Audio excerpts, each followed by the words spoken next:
আমার প্রিয় বন্ধুরা, আশা করি আপনারা সকলে ভালো আছেন আর আমরাও সকলে ভালোই আছি। আজকে আমি রান্না করব, দেখুন, একটা মুখরোচক আলু বরবটি ভাজা। তো তার জন্যে এই যে আলু সরু সরু করে কেটে রেখেছি, বরবটিও সরু সরু লম্বা লম্বা করে কাটা আছে, আর একটু রেখেছি পোস্তটা কিন্তু বাটা নয়, পোস্ত গোটাই রাখবো। আর কেটেছি টমেটো, এখানে সরু সরু করে টমেটোও কেটে রেখে দিয়েছি, কাঁচা লঙ্কাও আছে, আর একটু পেঁয়াজও সরু সরু করে কেটেছি। তো এই মুখরোচক বরবটি আলু ভাজা করব আজকে রান্না, সেটাই এখন আপনাদের আমি দেখাবো। তো ওই জন্যেই আমি এখন রান্নাটাও আমি শুরু করে দিচ্ছি, আপনারা দেখতে থাকুন। আর এই ভাজাটা বেশ ভালোই লাগবে। আর ঠিক আছে, তাহলে আমি রান্নাটা শুরু করি, আপনারা দেখতে থাকুন। তো এখানে আমি কড়াইয়ে তেল গরম করতে দিয়ে দিয়েছি, আর তেলও আমার বেশ ভালোভাবে ধোঁয়া উঠে যাচ্ছে, দেখে বুঝতেই পাচ্ছেন।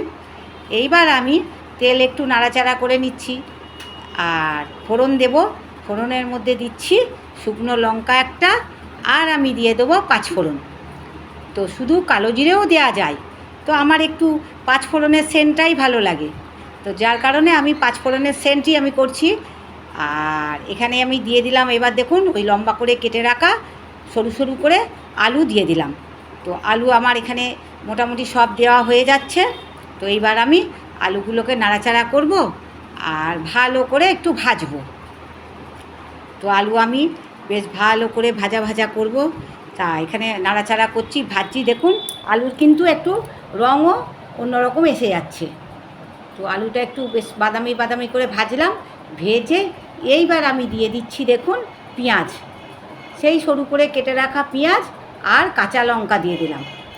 তো কাঁচা লঙ্কা, পেঁয়াজ আর ফোড়ন এখন আমি বেশ ভালো করে ভাজা ভাজা করব।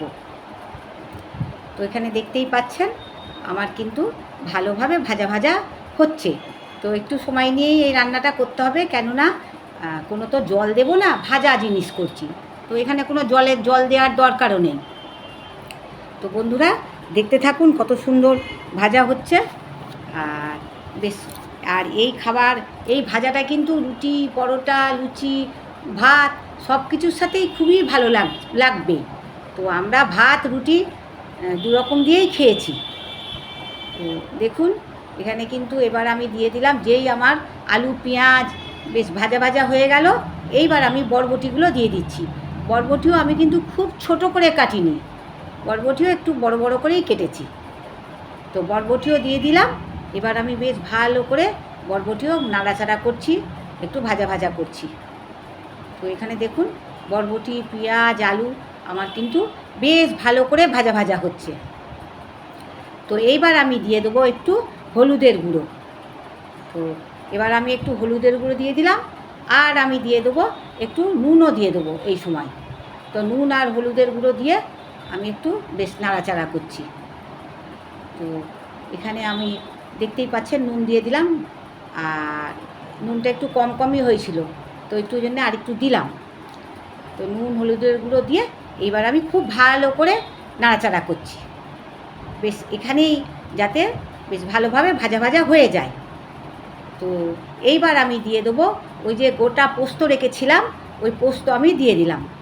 তো গোটা পোস্ত দিয়েও কিন্তু আমি অনেকক্ষণ নাড়াচাড়া করব, বেশ পোস্তটাও তো ভালোভাবে ভাজা ভাজা করতে হবে। তো এখানে আমি পোস্ত দিয়ে, বন্ধুরা, আমি কিন্তু অনেকক্ষণ ভাজা ভাজা করছি। তো এখানে বেশ খানিকক্ষণ আমি ভাজা ভাজা করছি, দেখতেই পাচ্ছেন আমার এই ভাজার কালার কিন্তু একটু অন্যরকম এসে গেছে। আর আমি এইবার দিয়ে দিলাম একটু চিনি, সামান্য একটু আমি চিনিও দিলাম। তো চিনি দিয়ে এইবার আমি নাড়াচাড়া করছি, দিয়ে এইবার আমি একটু ঢাকাটা দিয়ে দেবো। তা ঢাকা আমি দিয়ে দিলাম, আর এই মিনিট 5-10 একটু রেখে দিয়েছিলাম, বেশ খানিকক্ষণ রেখে দিয়েছিলাম। তো এবার দেখুন কত সুন্দর হয়েছে ভাজা, কিন্তু আমার মোটামুটি কমপ্লিট, আর খুব সুন্দর হয়েছে, অথচ একবারে সব গলে যায়নি। আর আমি যে প্রচুর তেল দিয়েছি তাও না, একটু ধীরে সুস্থে সুন্দরভাবে আঁচ কমিয়ে আঁচ বাড়িয়ে এরমভাবে তো আমি ভাজাটা করলাম। তো যার কারণে ভাজাটা কিন্তু আমি বেশ সুন্দর আমার হয়ে গেছে, আর কিছু আমার এখানে করার নেই। তো এখানে কিন্তু আমি অন্য প্লেটে তুলে নিয়েছি। তো আপনাদের দেখছেন কত সুন্দর দেখতে লাগছে, আর খেতেও কিন্তু দারুণ হয়েছে, আর এরকমই সুন্দর হয়েছে। বন্ধুরা, আপনাদের যদি আমার এই রান্না ভালো লেগে থাকে, আপনারাও বাড়িতে এরকম করে করে খাবেন। তো দেখবেন, আশা করি ভালো লাগবে। আর আর কি, সবাই ভালো থাকবেন। আমি অন্য কোনো রান্না নিয়ে আবার আসব। আর যদি ভালো লেগে থাকে, লাইক, শেয়ার, কমেন্ট অবশ্যই করবেন। আর কেমন লাগলো সেটাও আমায় জানাবেন। তো তাহলে আমি আজকের মতন আসি।